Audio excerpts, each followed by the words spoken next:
You're going to hike all the way through Israel all by yourself. Is that even safe? It's a war zone.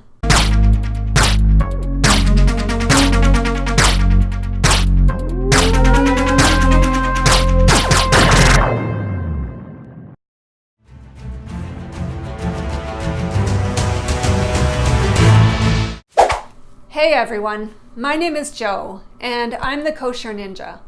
We're planning and preparing my bucket list adventure, which is to hike through Israel from one end to the other at the end of this year. I'm so glad you've stopped by, and while you're here, don't forget to subscribe. But right now, let's talk about security on the Shvil and the wisdom of going solo.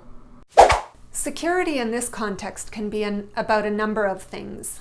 I'll call them man-made threats like crime, war, and terrorist attacks, self-made hazards such as accidents, errors in judgment, and behavioral risks, and natural hazards like terrain, wildlife, and weather. We'll talk about some of the others later, but today we're going to touch on man-made threats. People are always telling me I shouldn't do these things alone. And when I first started planning this adventure, I had a friend in mind who I thought might be interested. It turns out I was mistaken, so in the end, I'm flying solo. I'm not sure why, but I always find it slightly irritating when people tell me I shouldn't go alone.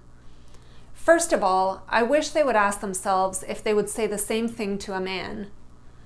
I don't want to be flippant, and I have no official statistics, but I would venture to say that probably about 99% of the dangers facing solo hikers, in terms of their likelihood, are common to both men and women. And yet somehow we still feel it's okay to fuss about that 1%. I appreciate the concern, really I do, but it can be patronizing and disempowering, and it actually solves nothing. Case in point, I've hiked and camped both solo and with friends, and to date, not a single person who has expressed concern about my doing these things alone has ever volunteered to join me. Plus, last time I checked, I was a woman, and I already deal with that 1% every day of my life. Sure, sometimes it would be great to have a buddy, but I'm not going to let that stop me. I may consider very carefully how much I really want to do something, but if I decide I do, I'm not going to hold back simply because I can't find a buddy. And quite frankly, I enjoy traveling solo and having space to reflect, and it hardly ever means I'm actually alone. It's true the majority on the Shvil hike with a buddy or in groups, but both men and women do hike solo. It seems that the majority of the solos tend to be among the older crowd, while the younger Shvilistim tend to tackle the challenge with a friend or two. I've wondered how much people's hesitation to hike solo actually has to do with the attitudes of others. The problem is, attitudes like that prevent people from doing something that could be an enormously positive, enriching, and empowering experience. I'm sure they factored into my own initial feeling that the Shvil wasn't for me, because when I get pushback from Israelis about going solo, it has a very different impact on me than back at home. I always think, well, they're local, so they must know something that I don't. And it's taken me a really long time to understand that they really don't. And yet if I had listened to others, I never would have hiked most of the trails that I've hiked around En Gedi. The better advice would be, that's great. It'll be an amazing experience. Just make sure you take appropriate safety measures. Because whether you're alone or with others, a man or a woman, you always need to take precautions. True, if you're with a buddy, one person can usually go for help.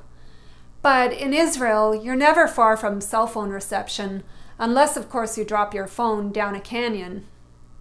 And we already do this. Each and every one of us assesses risk and takes precautions every single day, because crime and accidents can happen anywhere, and even if we never left home, our safety still wouldn't be guaranteed.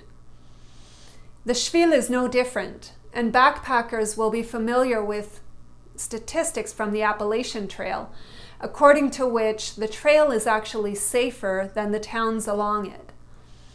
Now, the Shvil is closer to civilization, and there is a stretch in the desert that's known for thefts. So these things are worth considering. But the answer is, have yourself a security plan. But I hear Israel is a war zone. Yes, Israel is a tiny country, and it's surrounded by massive enemies that are sworn to its destruction.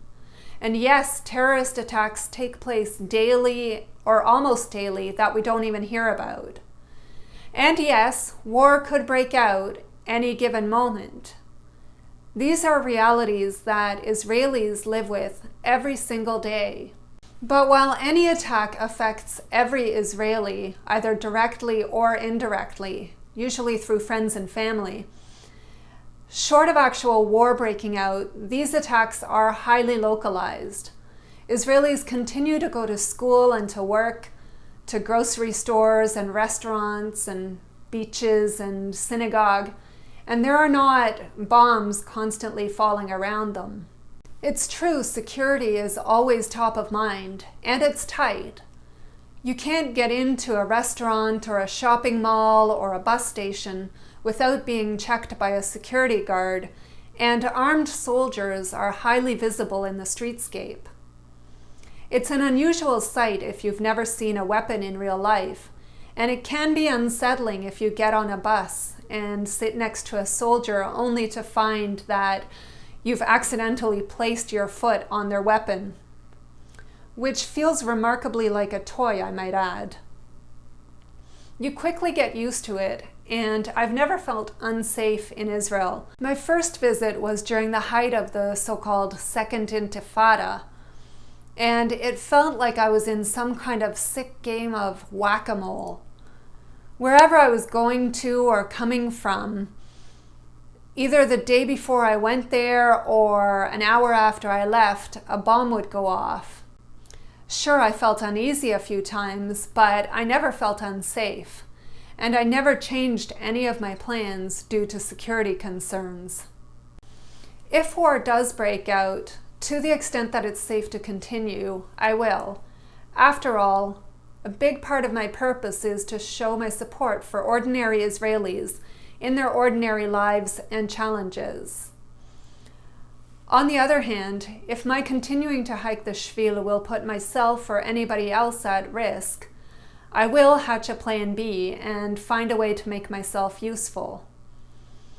But if this is my time, then I just hope that you'll remember this. I'll be in my favorite place, doing what I love, and one of the main things that I feel I was put on this planet for, and I will have absolutely no regrets. And about that security plan I mentioned, obviously I can't tell you my plan.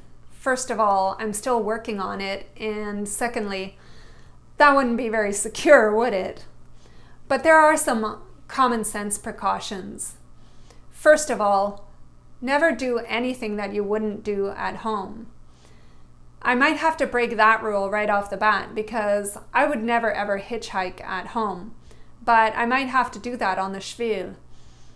Now, the only thing I can go with here is that backpackers hitchhike all the time, all over the world, and I'm just trying to get as much advice as I can from people who have gone before so that I can do it safely if I need to.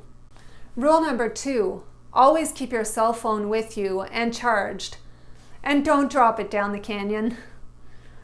Rule number 3, make sure someone knows your itinerary and check in regularly.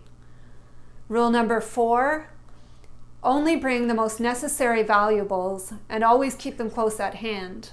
Rule number 5, join up with others for dodgy sections of trail.